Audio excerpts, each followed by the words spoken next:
Here at the ETBU Sportsnet after the Hawaii Pacific meet with the ETBU Acrobatics and Tumbling team. Head coach Farrah Dunaway. Coach, talk about the meet today. This is the third meet of the year, and a little about your team.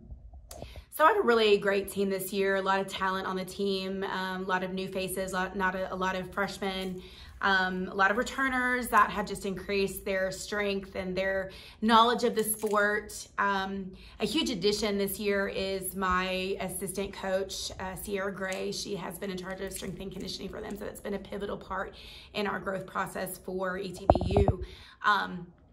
It's been really just a blessing to be able to compete this year in general, given, last year we had a really great start to the season with Concordia, and then, the season ended due to COVID-19. So just to be able to be back on campus and for these athletes to do the sport that they love has just been incredible. It hasn't been without challenges with the quarantining here and there when athletes report symptoms of, just anything from the common cold to a stomach bug. But, we've been blessed. We've been blessed with a university that has put their health and their safety physically and mentally first, and has allowed us to come together and compete and really just make this place a home where acrobatics and tumbling has just really been embraced. So it's been really nice. It's been a blessing to be able to do that this year, especially after the obstacles that we had last year. Talk a little bit about bringing your team together and bringing them back and working through the pandemic and all the protocols to get them ready just for the season, to get out there, and you already had 3 meets and to get going.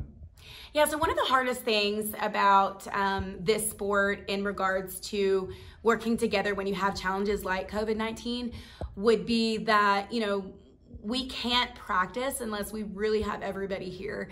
So on the days that, someone would be quarantined because they have a roommate that may be sick or something, just having that athlete missing for 10 days has really been challenging because you can't stack pyramids if you have the middle layer missing.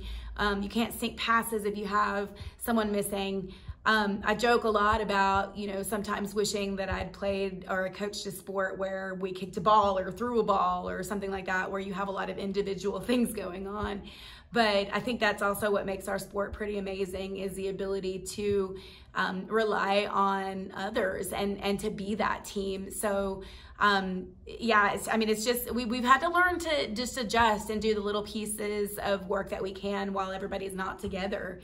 So bringing it together on meet day is not only extra special, but it makes it a little bit more challenging because sometimes you just have less exposure or experience altogether. All right, Coach, thanks for talking to us here on the ETBU Sportsnet.